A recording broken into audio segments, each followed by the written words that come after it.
understood what it meant to wear this armor.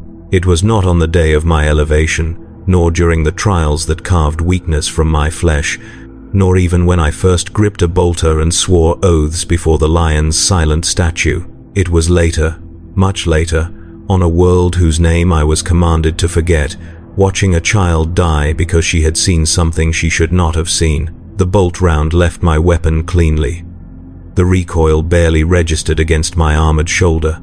The girl's body struck the dust, and the secret remained safe. That was the moment I understood. Everything before had been preparation. Everything after would be consequence.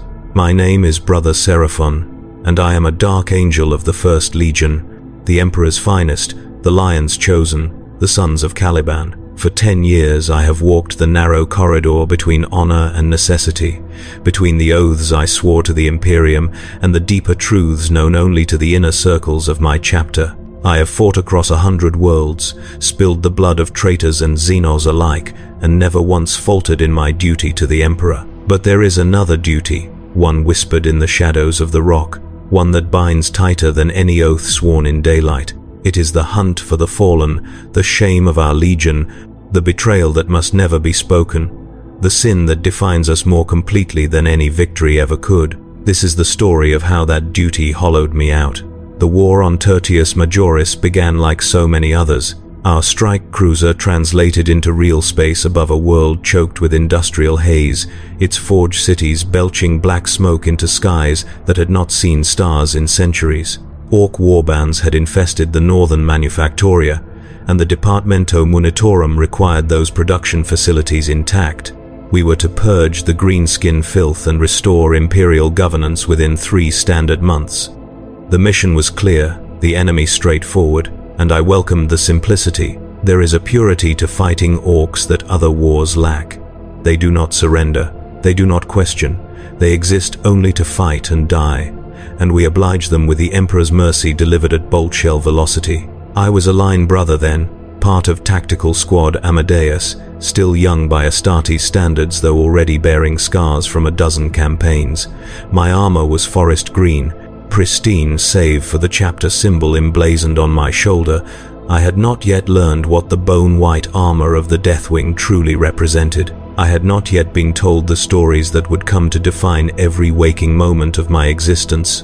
I was simply a warrior, grateful for the honor of serving the First, proud to walk in the footsteps of heroes whose names echoed through 10,000 years of history. Sergeant Amadeus led us with the calm precision I had come to trust. He was a veteran of 2 centuries, his face a roadmap of old wounds, his voice carrying the weight of experience that could not be taught in any chapter hall. We deployed via Thunderhawk into the heart of Manufactorum Delta 7, our jump packs screaming as we descended through the toxic atmosphere. The landing zone was a nightmare of twisted metal and burning promethium, orc bodies already piled high from the initial bombardment. The air tasted of copper and sulfur. The heat made my armor's temperature regulators work harder than usual. The sound of distant gunfire echoed through the skeletal remains of factory towers that stretched toward the poisoned sky like accusing fingers. We fought for 6 days without pause, driving the orcs from hab block to production floor, clearing each structure with methodical brutality. I killed 43 greenskins personally, each death a small offering to the Emperor's glory. My bolt pistol never jammed. My combat blade sang as it opened Xenos' throats. I felt alive in a way that only combat can provide, every sense heightened, every movement purposeful. My battle brothers fought beside me with the synchronicity of a well-tuned machine, our training and augmentations transforming us into instruments of the Emperor's will. There was beauty in it, a terrible beauty that I have never been able to adequately describe to those who have not experienced it. On the 7th day, everything changed. We were consolidating our hold on the western sectors when Interrogator Chaplain Asmodeus arrived aboard a storm raven that descended through the ash clouds like a black omen. I had seen chaplains before, of course. They were a constant presence in our chapter, their skull helms and rosarius beads as familiar as the sound of morning prayers. But Asmodeus carried himself differently. There was a weight to his movements, a deliberation that suggested every gesture carried meaning beyond the obvious. When he emerged from the gunship, the other brothers stood straighter. Even Sergeant Amadeus, who feared nothing I had ever witnessed, seemed to measure his words more carefully. Asmodeus called for me specifically. I remember the confusion I felt, followed immediately by a spike of irrational fear that I quickly suppressed. Had I failed in some duty? Had my conduct dishonored the chapter? I approached with the proper deference. My helmet maglocked to my belt, my face composed despite the questions burning behind my eyes. The chaplain regarded me in silence for a long moment, his gaze seeming to strip away armor and flesh alike, searching for something I could not name. Behind him, 2 members of the Deathwing stood in their bone-white Terminator plate, silent as statues, their storm bolters held at rest but radiating implied threat. "Brother Seraphon," Asmodeus said, his voice resonating from the vox grills of his skull helm. "You have been selected for special duties. Your service record is exemplary. Your faith is strong. Your loyalty is beyond question. These qualities will be tested in ways you cannot yet comprehend. Do you accept this burden willingly, knowing that the path ahead will ask more of you than any battlefield ever could?" I did not hesitate. To hesitate would have been to suggest doubt, and doubt was the first step toward damnation. "I accept, Interrogator Chaplain. I live to serve the Emperor and the Lion, not the Emperor," Asmodeus corrected, and though his tone remained level, the correction struck like a physical blow. "Not primarily. You serve the chapter first, the Legion first, the truth that we guard above all others. What I am about to tell you can never be unlearned. Once you know, you are bound by oaths more ancient than the Imperium itself. Do you understand?" I understood nothing, but I nodded anyway. That was when he told me about the Fallen.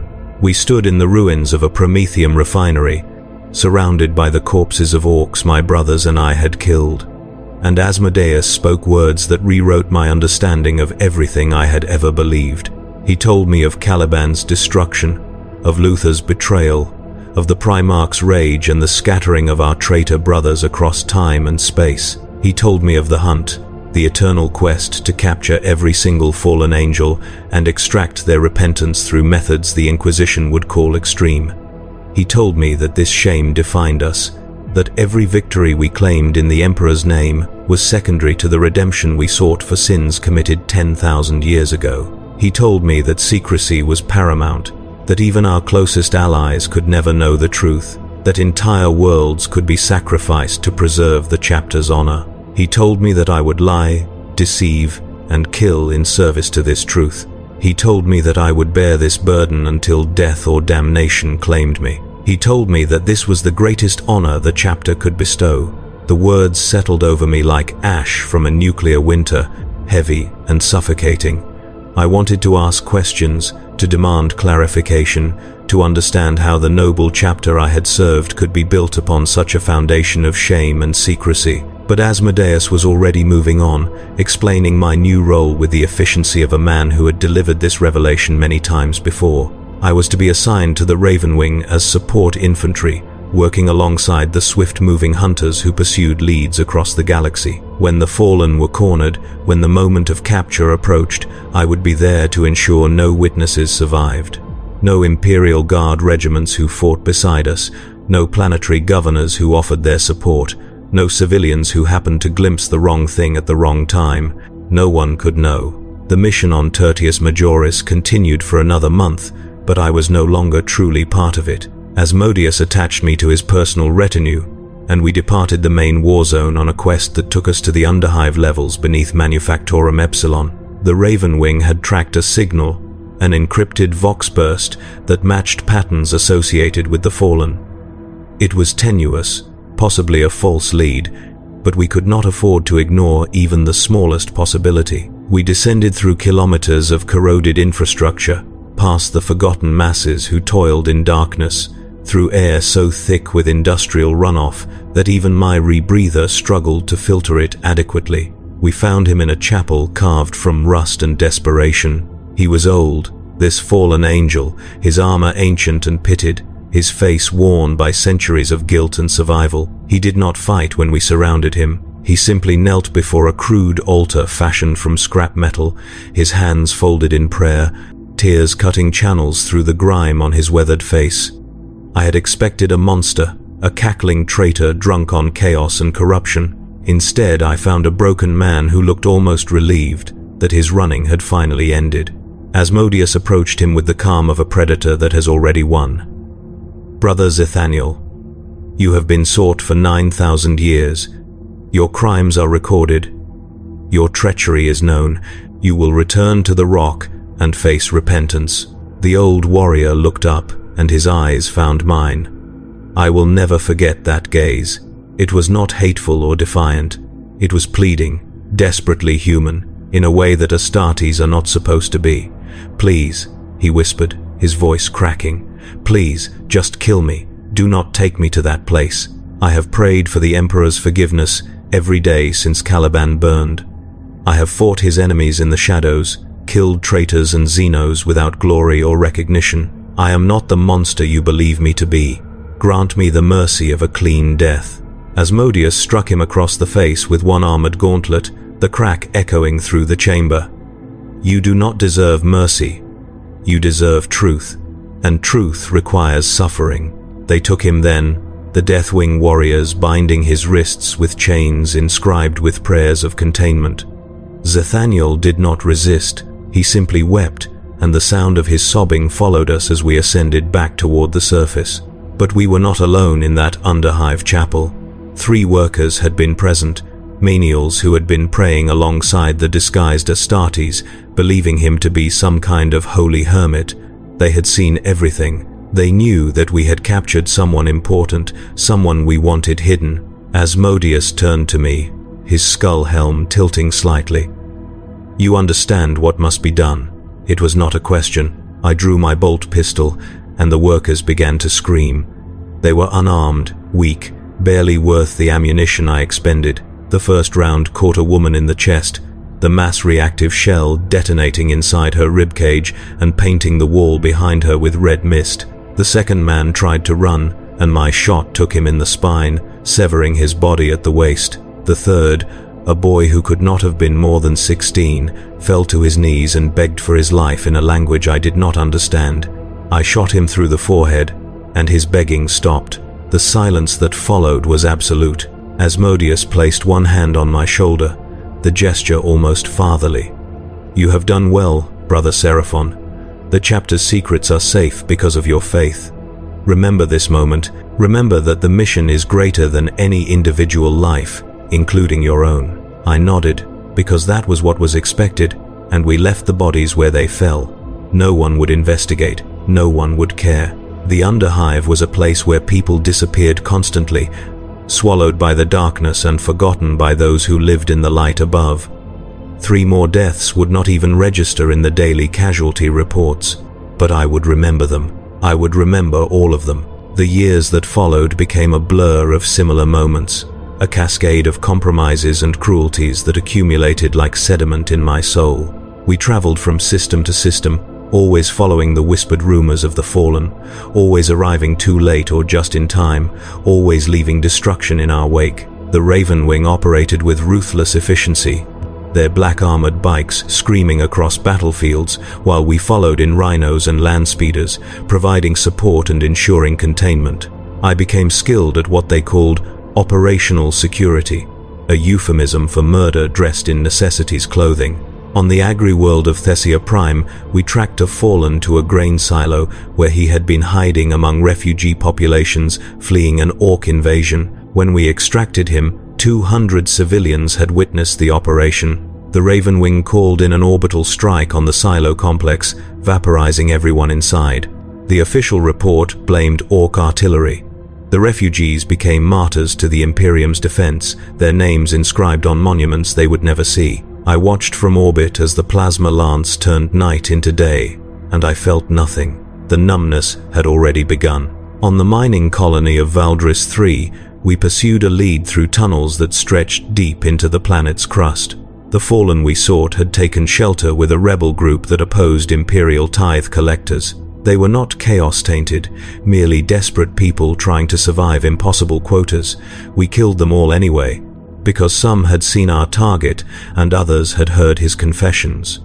I personally executed the rebel leader, a woman named Cass, who had fought us with improvised explosives and fierce courage. She died calling me a monster, and I could not disagree. On the shrine world of Eremia Sanctus, we cornered a fallen who had been masquerading as a priest, offering genuine counsel to the faithful for decades. The local clergy loved him, children brought him flowers. When we dragged him from his chapel, the crowd that gathered tried to intervene, believing we were desecrating their holy place. We opened fire with bolters set to full automatic, and the crowd became a carpet of bodies. The ecclesiarchy declared it a Xenos-induced riot and sanctified the ground where the blood had spilled. I stood in that sanctified space and wondered if the Emperor could hear my thoughts, and if he did, whether he wept or simply turned away. Between missions, we returned to the Rock, that massive space fortress that served as both monastery and prison, mobile home, and eternal reminder of our shame. It drifted through the void like a tombstone the size of a small moon, its corridors filled with the whispered prayers of 10,000 years of guilt. I walked those corridors, attended the prayer services, maintained my armor and weapons, and tried to remember who I had been before Asmodeus spoke those first words in the ruins of Tertius Majoris. The trying became harder each time. The chaplains of the chapter were always watching, always evaluating, searching for any sign of weakness or doubt. Confession became a daily ritual, though the confessions were always carefully edited. I could not confess my growing horror at what we did, because that would suggest wavering faith. I could not question the necessity of our actions, because that would imply I valued individual lives over the chapter's sacred mission. Instead, I confessed minor infractions, small failures in combat, or momentary lapses in meditation. The chaplains listened with inscrutable patience, assigned appropriate penances, and sent me back into the cycle. But there were others who confessed true doubts, and they disappeared. Brother Matthias, who had served beside me in the early campaigns, began to question whether the hunt truly served the Emperor's will. He wondered aloud, in what he believed was a private conversation, whether our obsession with the fallen had become a form of damnation in itself. 2 days later, he was summoned to the Reclusium for spiritual counseling. I never saw him again. The official word was that he had requested assignment to a penitent crusade, seeking redemption through glorious death against the Imperium's enemies. I knew better. I had seen the librarians who specialized in memory alteration, their psychic talents bent toward erasing inconvenient truths from the minds of those who learned too much. Matthias had been erased. The knowledge settled in my chest like a cold stone, and I learned to smile and nod and never, ever voice the thoughts that screamed inside my skull during the quiet moments between battles. I became two people. The first was Brother Seraphon, loyal son of the Lion, dedicated hunter of the fallen, whose faith never wavered and whose trigger finger never hesitated. The second was someone I could not name, a ghost that haunted the spaces behind my eyes, growing stronger and more desperate with each passing year. Each body left to rot, each lie told to allies who trusted us because we wore the Emperor's colors. The Deathwing veterans watched me with approval during those years. I had proven myself capable of the necessary cruelties, demonstrated my willingness to place the chapter's secrets above all other concerns. They began to include me in briefings that ordinary battle brothers never attended, sharing details of the hunt's broader strategies, the patterns we tracked across space and time. I learned that the fallen were scattered not just across the galaxy, but across temporal anomalies created by Caliban's destruction, some of them emerging from the warp centuries out of phase with their original timeline. I learned that we maintained relationships with radical inquisitors who were willing to overlook certain irregularities in exchange for our support against demonic incursions. I learned that entire sectors of the Imperium had been deemed acceptable losses if their sacrifice meant capturing even a single fallen. I learned that we had abandoned brother chapters to their fates because extracting a captured fallen took priority over answering their distress calls. That knowledge lived in my mind like poison, burning slowly, impossible to purge. The campaign on Gaia's Reach marked the beginning of my final descent. It was a feral world, primitive by imperial standards, its human population scattered across tribal communities that still worshipped the emperor through half-remembered myths distorted by millennia of isolation. An orc warg had descended on the planet like a green plague, and the Departamento Munitorum requested Astartes' intervention to preserve the world's strategic value as a recruitment source. We deployed alongside the Angels of Redemption, a successor chapter that shared our genocide but not our inner shame, and the cooperation seemed to proceed smoothly at first. Then the Raven Wing detected a fallen presence in the northern territories. The Angels of Redemption noticed when we suddenly redeployed half our forces without explanation. They noticed when we refused to share intelligence about enemy movements in sectors we had declared pacified. They noticed when civilians who had been helping both chapters began to disappear from contested zones. Brother Captain Uriel of the Redemption confronted Interrogator Chaplain Asmodeus directly, demanding to know why we were operating with such extreme secrecy during what should have been a straightforward Xenos extermination. Asmodeus responded with bureaucratic deflection, citing chapter privileges and classified parameters. Uriel was not satisfied, and the confrontation escalated into a tense standoff that nearly resulted in Astartes firing upon Astartes. In the end, Asmodeus contacted the Rock and requested intervention from the Deathwing. A full company of Terminators deployed within hours, their arrival making it clear that the Dark Angels would not tolerate interference from even our genetic cousins. The Angels of Redemption withdrew from Gaia's reach, their departure marked by barely concealed anger and suspicion. I stood on the landing platform and watched their strike cruiser burn toward orbit, and I knew we had made enemies of brothers who should have been our closest allies. The knowledge sat heavy in my gut, but there was no time to process it. We had a fallen to capture, and every moment of delay increased the chance of escape. We found him 3 days later in a cave system that wound through the planet's largest mountain range. Brother Thaladas, once of the First Legion, now reduced to a haunted fugitive who had been running for 9,000 years. He had integrated himself into one of the local tribes, teaching them improved farming techniques and basic fortification strategies to help them resist the orc incursions. The tribespeople revered him as a divine messenger, and when we arrived, they fought to protect him with spears and crude autoguns that had been passed down through generations. We slaughtered them without mercy. The Ravenwing bikers tore through their defensive lines, bolters reducing flesh to mist. The Deathwing Terminators advanced like unstoppable juggernauts, their storm bolters and power fists turning brave defenders into broken meat. I led a tactical squad in a flanking maneuver, clearing the cave entrances of anyone who tried to flee. Men, women, children, it made no difference. They had seen us, heard our conversations, witnessed our pursuit of the one they called the Sky Father. They could not be allowed to live. I killed 47 tribespeople that day, more than I had killed orcs on Tertius Majoris a lifetime ago. When the last screams faded, we dragged Thaladas from his refuge and bound him in consecrated chains. He did not rage or curse. He simply looked at the bodies of those who had tried to protect him, tears streaming down his ancient face. They were innocent, he whispered. They knew nothing of Caliban or the Imperium. They only wanted to survive. They knew you. Asmodeus replied, as if that explained everything. And perhaps it did. We called in an orbital bombardment on the entire region, scouring the mountains clean of any evidence that we had ever been there. The orcs would be blamed for the devastation, their savage nature providing perfect cover for our genocidal efficiency. The few Imperial observers on planet would accept the explanation without question, because who would suspect the Emperor's angels of such calculated brutality? As I watched the bombardment from orbit, something inside me finally broke beyond repair.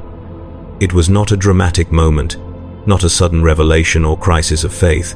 It was simply an exhausted surrender, the quiet acceptance that I had become something monstrous in service to ideals I no longer understood. The man who had proudly accepted his armor on the day of his elevation was gone, replaced by a hollow thing that wore his face and performed the expected rituals while screaming silently into the void. I began to dream of the people I had killed. They came to me during the meditation cycles, when my mind was supposed to be at rest. their faces rising from memory with perfect clarity. The woman on Thessia Prime, vaporized in nuclear fire. The rebel leader Cass, bleeding out in the tunnels of Valdris III. The boy in the Underhive, begging in a language I had never bothered to learn.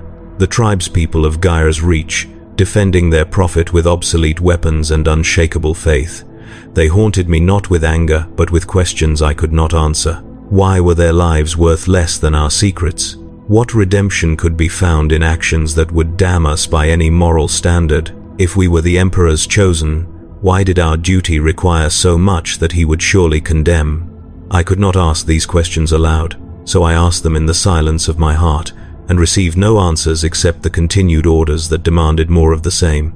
More planets, more hunts, more bodies piled in secret graves while we told lies to those who called us heroes. The 8th year of my service to the Inner Circle brought me to a dead system designated only as Sigma 77, a place where stars had burned out millennia ago and only frozen rocks remained. We had tracked a fallen to a research station built into one of those rocks, an Adeptus Mechanicus facility that studied the properties of dead stars and their effects on local warp phenomena. The fallen, a brother named Gavriel, had been working there as a security consultant, his true identity hidden beneath decades of false documentation and careful misdirection. The Mechanicus had no idea they employed a traitor.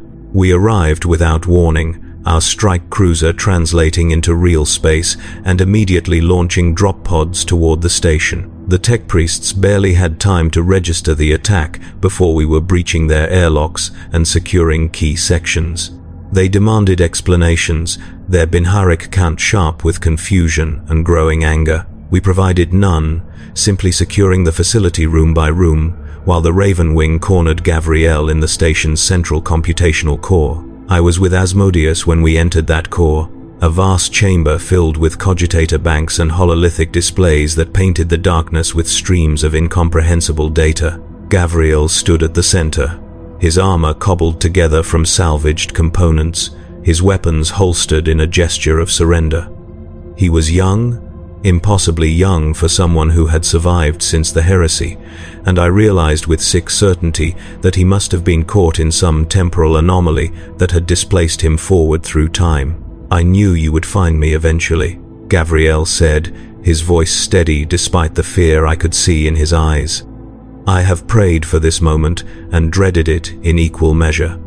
I am ready to face judgment for my crimes, but I ask one thing. The people here are innocent. The Mechanicus know nothing of my true identity. Let them live. Please." Asmodeus approached him slowly, almost gently. "You presume to negotiate? You, who betrayed your oaths and turned from the lion's light. Your crimes are beyond forgiveness, and the only question that matters is whether you will repent before we extract that repentance through pain." "I repent," Gavriel said immediately, desperately. "I have repented every day since I realized what Luther had done. What we had become. I was young and foolish, and I believed his words about the lion's betrayal. I know better now. I know the truth. I would undo everything if I could, but I cannot. So instead I have spent my life trying to serve the Emperor in whatever small ways remained available to me. I have killed his enemies in secret. I have protected his servants without recognition. I have sought redemption through anonymous service. Is that not enough?" "No," Asmodeus said simply. "It will never be enough. Your sin is not personal but existential. You threaten the chapter's very legitimacy by your continued existence. Every fallen we fail to capture is a potential revelation, a crack in the facade we have maintained for 10,000 years. You must return to the rock. You must face the truth of what you have done and what it cost. And you must never be seen or heard from again." They took him then, and Gavriel did not resist, though I saw tears cutting tracks down his young face. But his surrender was not the end of the mission. The tech priests had witnessed our arrival, heard our conversations, seen us capture someone they had believed to be a loyal Imperial servant. Magos Deltrian herself confronted us in the station's central atrium, her mechanized form bristling with indignation and questions we could not answer honestly. "Explain this intrusion," she demanded, her vox speakers crackling with mechanical fury. "You have violated Mechanicus' sovereignty, compromised sensitive research, and abducted a valued member of our security personnel.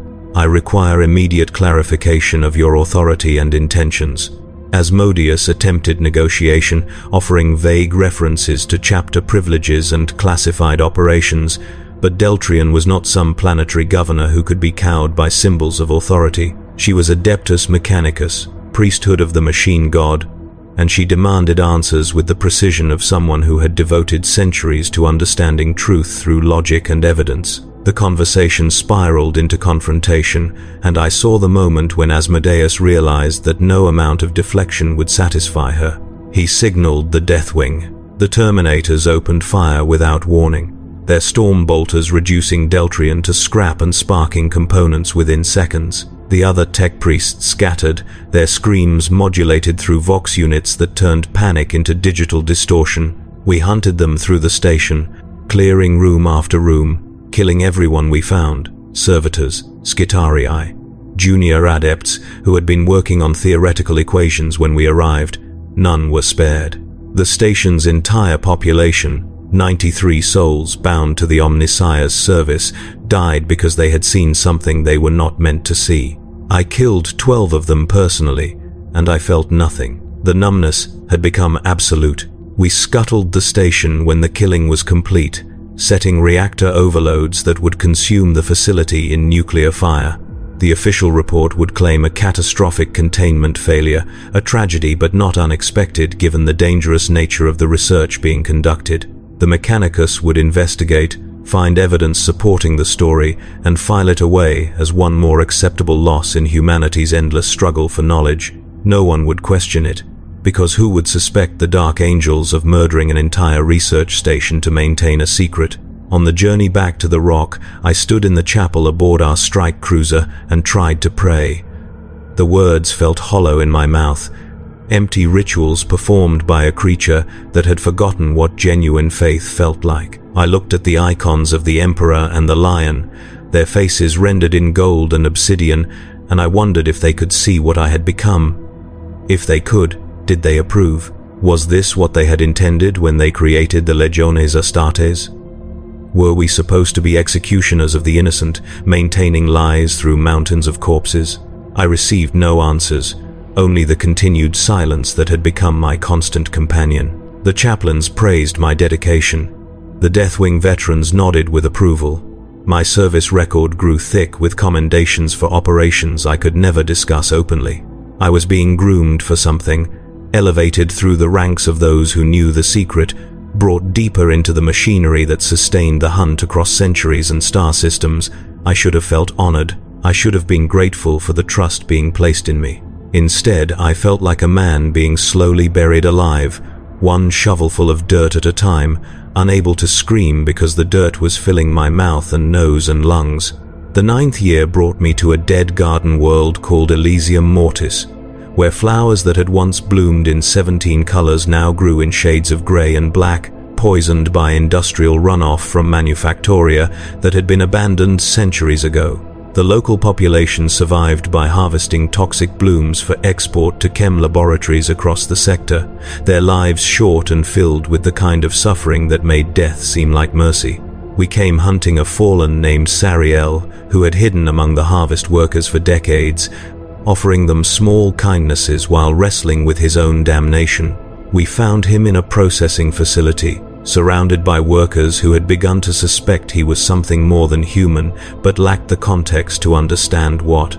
When we breached the facility, Sariel did not run. He simply stood in the center of the main floor, hands raised, surrounded by frightened people who looked at him with a mix of confusion and hope. Some of them were children, their hands stained with the black pollen of poisonous flowers, their eyes too large in malnourished faces. "I will go with you willingly," Sariel called out, his voice carrying across the sudden silence. "Just let them live. They have done nothing wrong. They know nothing of value. Please." It was the same plea I had heard from Gavriel, and it would end the same way. Asmodeus gave the order, and we opened fire. The workers died screaming, their bodies torn apart by mass reactive rounds that had been designed to kill armored targets. The children died first, because they were closest to Sariel, and I watched them fall with the detached observation of someone watching events through thick glass. My bolter kicked against my shoulder, the familiar recoil grounding me in physical sensation while my mind floated somewhere far away. When the shooting stopped, the processing floor was a charnel house, blood mixing with black pollen to create a slurry that clung to our armor and stank of copper and rot. Sariel wept as we chained him, his tears mixing with the blood and pollen. "You have become the very thing we were created to destroy," he said, his voice breaking. "The Emperor made us to protect humanity, not slaughter the innocent to hide our shame. What redemption can there be in this? What honor?" Asmodeus struck him silent, but the words lingered in my mind like acid, eating away at the last fragile justifications I had been clinging to. We burned the facility to ash, called in more orbital strikes to obliterate the surrounding settlements, and told the sector authorities that a chaos cult had been exterminated before it could spread. The authorities thanked us for our vigilance and efficiency, never knowing that the true cult was us, worshipping secrets instead of gods. On the transport back to the rock, I stood in the armory and stared at my reflection in a polished section of bulkhead. The face that looked back at me was still technically mine, though I barely recognized it. The scars were new, earned in 100 battles I could not name publicly. The eyes were different, harder, and emptier than they had been a decade ago. But it was more than physical changes. Something fundamental had shifted, some essential piece of humanity that had been eroded away until only the hollow shell remained. I thought about Brother Matthias, who had questioned and disappeared. I thought about the people I had killed, their faces rising from memory in an endless parade of judgment. I thought about the fallen we had captured, men who wept and pleaded and spoke of redemption while we dragged them toward tortures that would make daemons envious. I thought about the lie I was living, the monstrous secret I helped maintain, and I wondered if there was any path back from the place I had traveled to. The answer, I knew, was no. There was only forward, deeper into the darkness, until the darkness was all that remained. The summons came in the 10th year, delivered by a chaplain I did not recognize, his skull helm pristine, and his armor bearing honors I could only guess at. I was to report immediately to the Grand Master of the Deathwing, an audience granted only to those being considered for elevation into the First Company. I knew what it meant. I had proven myself worthy of the Inner Circle's complete trust, demonstrated my willingness to do whatever was necessary to protect the chapter's secrets. The bone-white armor waited for me, a symbol of honor that felt more like a shroud. But first, there was one final test. The target was a shrine moon designated Penitent's Tear, a small celestial body that orbited a gas giant in the Ultima Segmentum. The moon housed a single monastery, dedicated to a minor imperial saint whose name had been mostly forgotten by all except the few hundred monks who maintained his shrine. It was a place of quiet contemplation, far from the main trade routes, existing in peaceful obscurity that made it perfect for someone trying to disappear.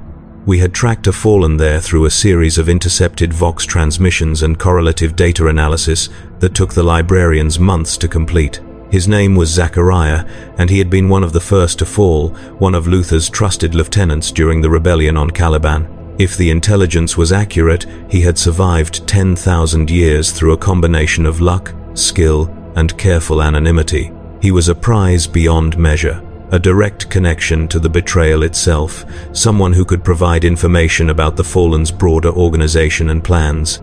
The Deathwing wanted him alive for interrogation, but they also wanted absolute certainty that his capture would remain secret.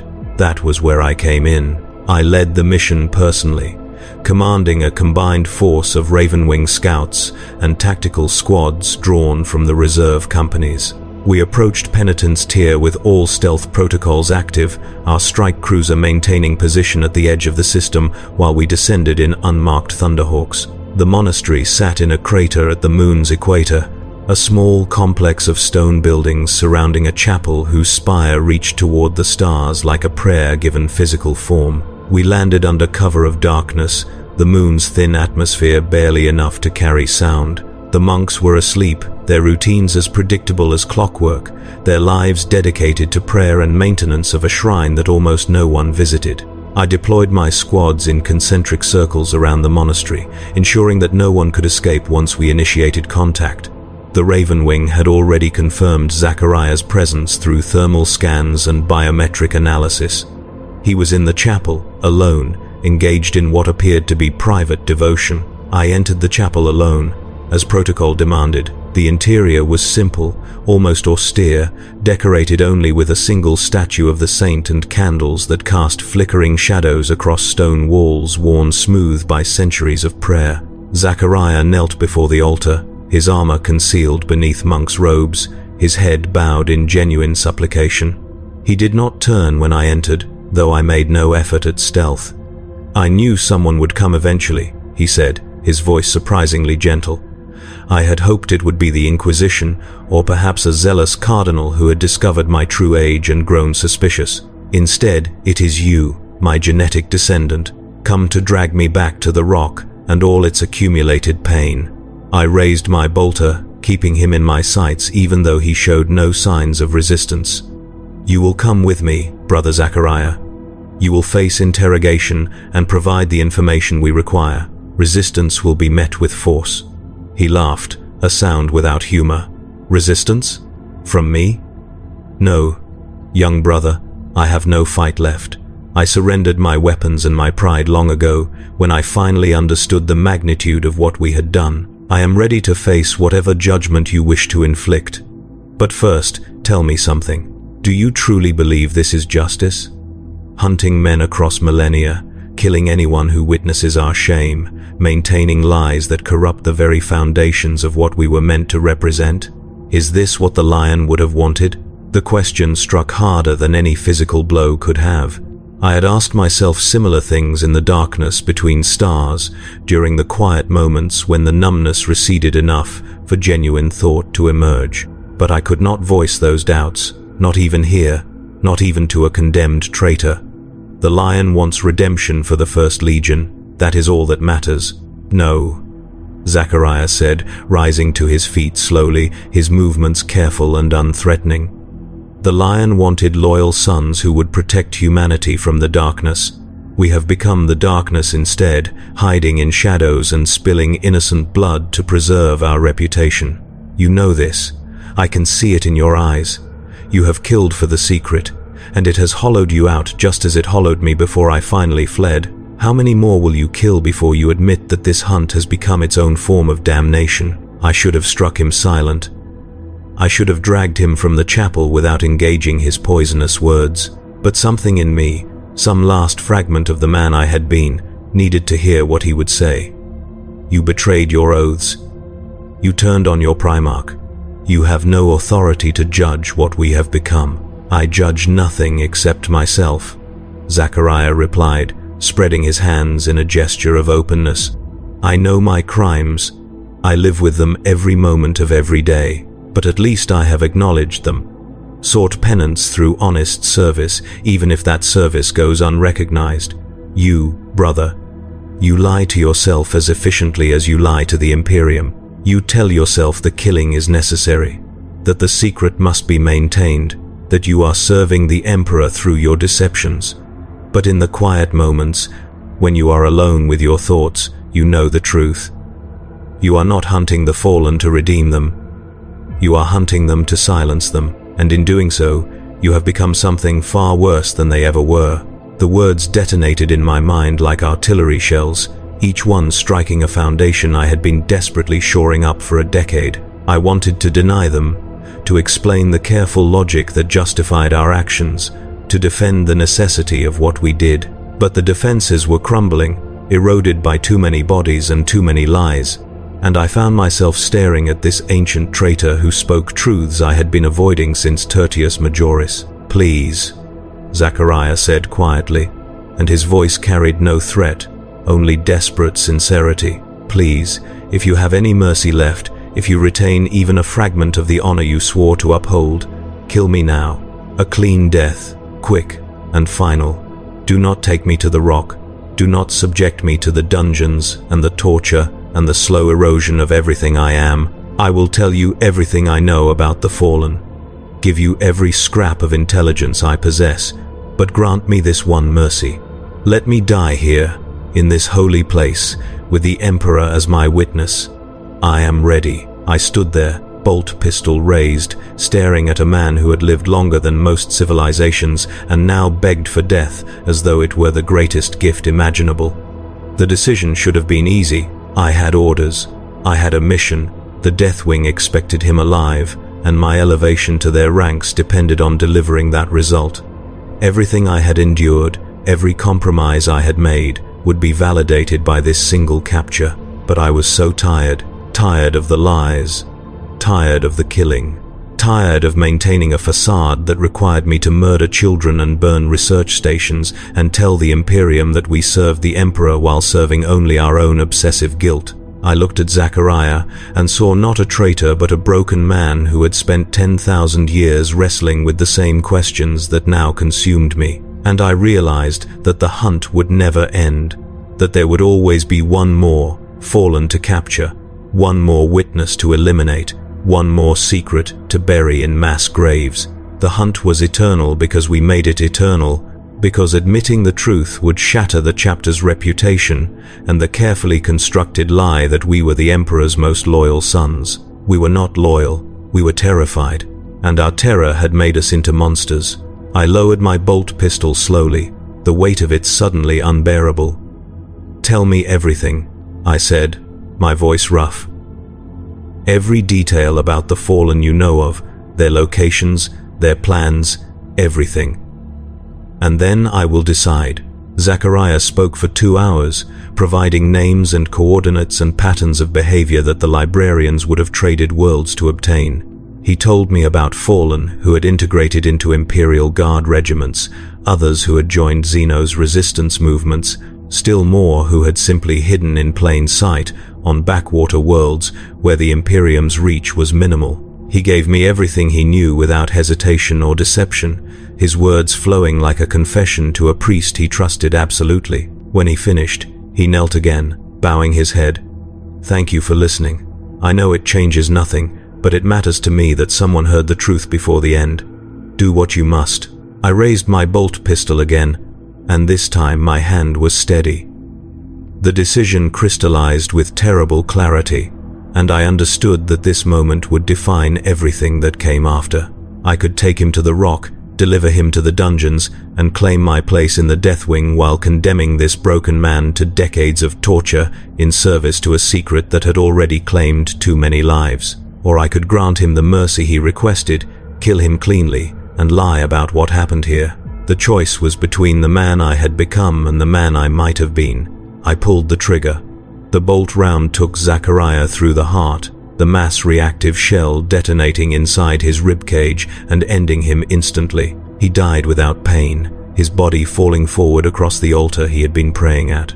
Blood spread across the stone, dark and irreversible, and I stood there watching it flow while something fundamental shifted inside my chest.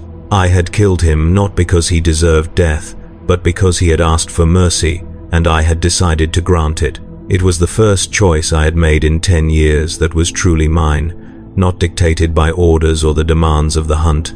And in making that choice, I had crossed a line more significant than any I had crossed before. I had decided that my judgment mattered more than the chapter's orders. The realization should have terrified me, but instead I felt only a strange, distant calm. I looked down at Zachariah's body and realized that I had not saved him from torture. I had condemned myself instead, because now I would have to lie about what happened, falsify the mission report, and maintain that deception for the rest of my life. The Deathwing would demand explanations. The chaplains would investigate. Every word I spoke would be scrutinized for inconsistency, and I would have to be perfect. I called my squads to the chapel and told them that Zachariah had been killed resisting capture, that he had activated some kind of explosive device that destroyed his body before we could secure him. The lie came easily, smoothly, practiced from a decade of similar deceptions. My battle brothers accepted it without question, because I was their commander, and they trusted that I would never mislead them about something so important. They helped me burn the monastery to ash. eliminating any evidence that we had ever been there. The monks died in their sleep, never knowing why armored giants had descended from the stars to end their peaceful existence. I killed them personally, moving through their dormitory with bolt pistol in hand, executing each one with a single shot. They had seen us arrive. They had heard the commotion in the chapel. They could not be allowed to report what they had witnessed. The logic was identical to every other operation I had participated in, but this time it felt different. This time the killing was not in service to the hunt but to cover my own decision, my own mercy granted without authorization. I had become exactly what the chapter feared most, a brother who placed his own judgment above the needs of the mission. But I did not stop. We departed Penitent's Tier, leaving nothing but cooling ash and radioactive craters. I filed my report through encrypted channels, describing a mission compromised by unexpected resistance and a target eliminated before capture could be achieved. I included enough technical detail to make the story plausible, enough regret to suggest disappointment at the lost intelligence opportunity. The Deathwing reviewed my report and expressed dissatisfaction but not suspicion. These things happened. The Fallen were resourceful. Sometimes they escaped through death rather than capture. The investigation lasted 3 months, librarians combing through every detail of my account, searching for inconsistencies or signs of deception.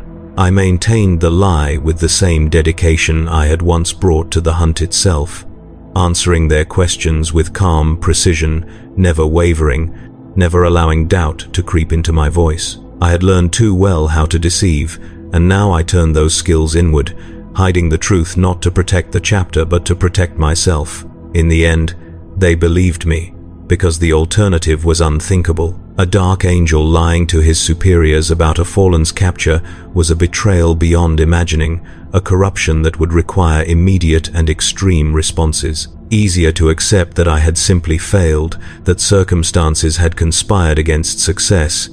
They marked my record accordingly and moved on to the next hunt, the next target, the eternal cycle grinding forward without pause, and they elevated me to the Deathwing. The ceremony took place in the chapter's innermost sanctum, deep within the rock, where even the stone seemed to whisper secrets. Grand Master Ezekiel himself presented me with the bone-white armor, his ancient hands moving through rituals that had been performed for 10,000 years. The other Deathwing veterans watched in silence, their approval implicit in their presence. I was one of them now, initiated into the deepest mysteries, trusted with knowledge that could break lesser men. I knelt before the altar of the lion and swore new oaths, binding myself even more completely to the hunt and the secrets it protected. The words came easily, empty sounds that required no sincerity, only performance. I had become expert at performance, at showing the face expected while hiding everything true and broken beneath the mask. When I stood, clad in Terminator plate that weighed more than the armor I had worn for a decade, I looked like the ultimate expression of the chapter's dedication. Inside, I was already dead. The realization settled over me during the feast that followed the ceremony. While my new brothers celebrated my elevation and praised my dedication, I sat among them, consuming nutrient paste and recaf, listening to their stories of hunts completed and enemies destroyed, and I understood with perfect clarity that I had not been elevated at all. I had been imprisoned in a lie so complete that escape was impossible. Every day for the rest of my life, I would wake knowing that I had killed Zachariah not because orders demanded it but because mercy required it, and that truth would eat at me like acid while I pretended to be the perfect instrument of the chapter's will. I was not being honored. I was being buried alive in duty I no longer believed in, but I would perform that duty anyway, because the alternative was to confess, and confession meant death or mind wipe or some fate worse than either. I had gone too far to turn back, crossed too many lines to find redemption through honesty. The path forward was paved with more lies, more killing, more secrets buried in the corpses of the innocent, and I would walk that path because it was the only one left to me. The hunt would continue. The Fallen would be captured or killed. The Imperium would never know the truth about what happened on Caliban 10,000 years ago, and I would spend eternity maintaining that lie, watching it hollow out every brother who learned the secret, creating more creatures like myself who wore honor like a costume while dying inside. This is what it means to be a dark angel in the inner circle. This is the truth we guard more carefully than any fortress. We are not the Emperor's most loyal sons. We are the most desperate, willing to commit any atrocity to hide our shame. We hunt the fallen not to redeem them but to silence them, and in doing so we become the very traitors we claim to oppose. Every battle we fight, every world we save, every victory we claim is secondary to the obsessive preservation of a secret that has poisoned our chapter since its founding. I know this now with absolute certainty. I knew it the moment I pulled the trigger on penitent's tear and chose mercy over orders. I knew it when I lied to my superiors and watched them believe me because the truth was too terrible to consider. I knew it when I donned this bone-white armor and realized it was not a symbol of honor but a tomb I would inhabit while still breathing. And I will maintain the lie anyway, because I am too broken to do anything else. I stand now in my private chamber aboard the Rock, alone with my thoughts and the ghosts of everyone I have killed in service to the secret. The armor stands in its maintenance cradle, pristine and terrible, waiting for the next mission that will demand more blood and more deception. I look at it and see not protection but accusation, every plate a reminder of what I have become. The man who was elevated on Tertius Majoris is gone, replaced by something that knows only duty and the endless grinding necessity of the hunt. Tomorrow, I will attend morning prayers and speak the liturgy of Caliban with perfect conviction. I will join my brothers in the firing ranges and the training cages, maintaining the skills that make us the Imperium's elite. I will receive my orders from the Grand Master and execute them without question or hesitation, because that is what Deathwing veterans do. I will lie and kill and deceive, and I will do it all with the calm efficiency of someone who has accepted their damnation. But tonight, alone in the darkness, I allow myself to remember Zachariah kneeling at his altar, asking for mercy he should never have needed. I remember the children on Elysium Mortis, their eyes too large in malnourished faces, dying because they had been near someone we wanted. I remember the research station burning in nuclear fire, 93 souls erased because they had witnessed an inconvenient truth. I remember all of them, every face, every name I learned or never bothered to ask, and I understand that they are the real price of our redemption. We tell ourselves, we hunt the fallen to restore the chapter's honor, but honor cannot be restored through dishonor. We tell ourselves the secret must be maintained because its revelation would cripple the Imperium, but the Imperium survives atrocities far worse than ancient betrayals every single day. We tell ourselves we serve the Emperor through our dedication, but the Emperor would weep if he knew what we do in his name. The truth is simpler and more terrible than any of our justifications. We maintain the hunt because stopping would require admitting that everything we have done in its service was wrong, that the mountains of bodies we have piled in secret graves were murdered for nothing more meaningful than pride. We cannot face that truth, so we continue, creating more murderers like myself, hollowing out generations of loyal warriors until they become shadows of what they should have been. This is the legacy of Caliban, not the betrayal itself, which was terrible enough, but the obsessive shame that followed, the desperate attempt to hide our failure that has transformed us into the very traitors we claim to hunt.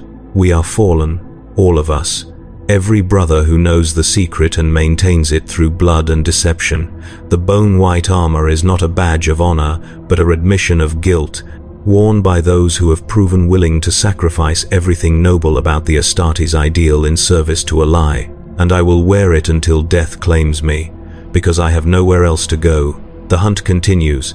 The secrets multiply. The bodies pile higher in graves no one will ever excavate, and we tell ourselves we are heroes, the Emperor's most dedicated sons, while knowing in our hearts that we have become monsters wearing the faces of angels. This is the horror of being a dark angel, the slow corruption that eats at you from the inside until only the shell remains, performing the expected rituals while screaming silently into the void. I am Brother Seraphon of the Deathwing, and I am already damned. This is my truth, spoken to no one, recorded nowhere, existing only in the silence of my thoughts where the lies cannot reach. I will never speak it aloud. I will never acknowledge it to my brothers or the chaplains who monitor our faith.